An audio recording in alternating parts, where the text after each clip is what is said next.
You said that you're not trying to interfere with politics.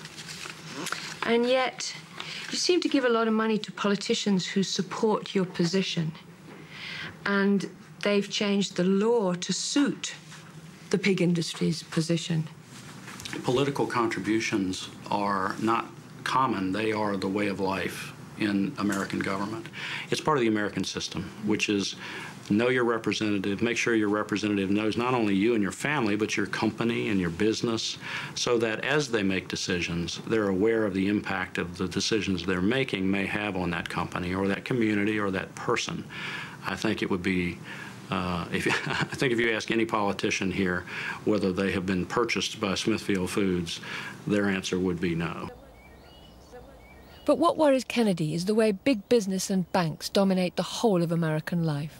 It's a battle about who's going to control our resources. Are the resources of the land going to be controlled by a kind of corporate feudal system, or are they going to be controlled by the people? Teddy Roosevelt, who was a Republican, said that America would never be destroyed by a foreign enemy, but he warned that our political institutions would be subverted by malefactors of great wealth who would steal them from within. Abraham Lincoln, the greatest Republican in American history, said during the height of the Civil War, I have the South in front of me, and I have the bankers behind me. And for my country, I fear the bankers more.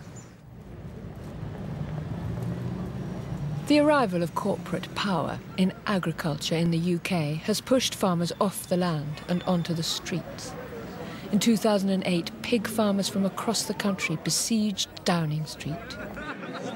We already know in this country we've lost 40% of the herd in the last 10 years. And I think if this continues and we don't get support, particularly from the supermarkets, then we're going to see another drop of equal proportions, maybe more. As our production's gone down, imports have gone up. And we know from all the work that we've done that 70% of those imports would be illegal to produce in the UK on the grounds of animal welfare. Hands up for some peck ham. Anybody? Over half the pig meat sold in Britain now comes from abroad, like this tin from Smithfield Foods, Norwich. But it's not just tinned meat. Look at this boast, which I found on the Smithfield website in 2008.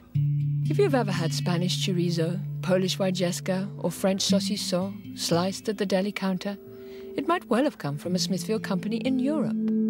If you've ever bought fresh pork, beef or poultry from a supermarket, for instance, we may well have supplied it. These are some of the other processed pig meat products which you can buy in British supermarkets. It is very hard to find out where they come from. This circle with UK EC does not mean pigs were raised in the UK. It means the product was processed or packed in the UK. If you want to support our farmers, look for a label which has the British Quality Standard mark. And if you buy pork with the Freedom Foods label, the pigs have straw. But better still, look for free range, organic or outdoor on the label. The welfare laws in the UK are better than most other EU countries, where, for example, for the next 5 years, it's legal to keep pregnant sows in stalls like these. How can they possibly sanction pork to come into this country reared on lesser welfare standards than they force us to do? How can that be right? Soon after this demonstration, new and disturbing reports appeared.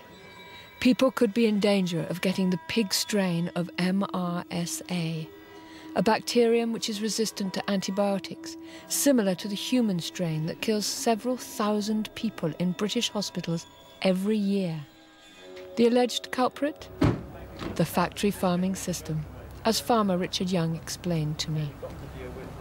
One of the big weaknesses of the system is a heavy dependence on antibiotics and the fact that that causes infections which can spread from animals to humans, such as Salmonella, E. coli, Campylobacter, and even MRSA.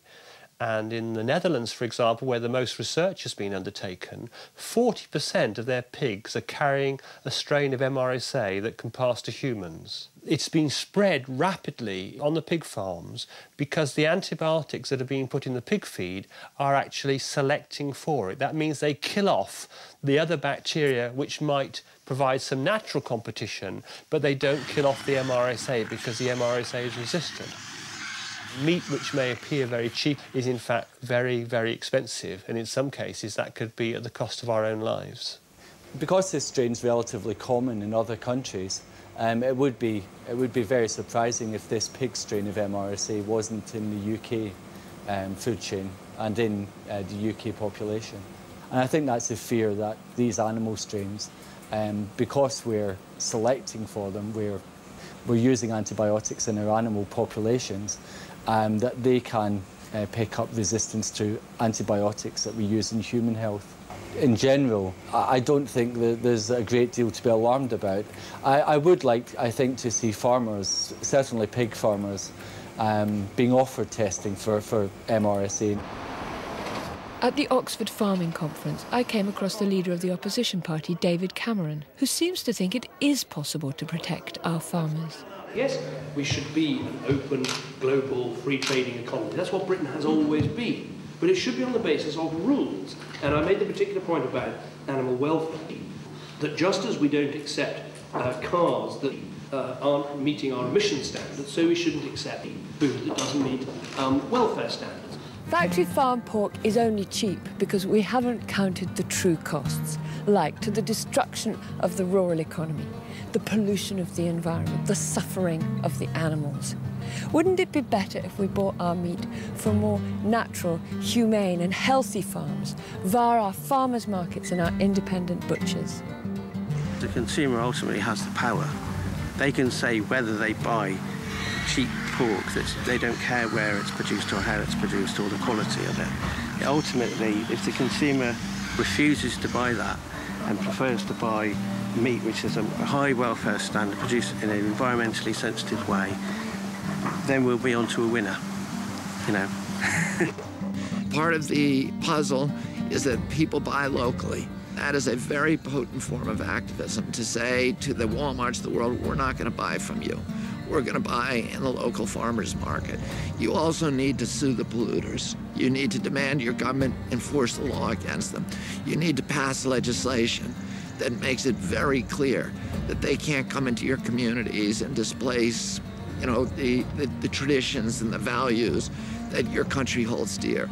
And all of us, you know, we had an American Revolution in this country to create democracy.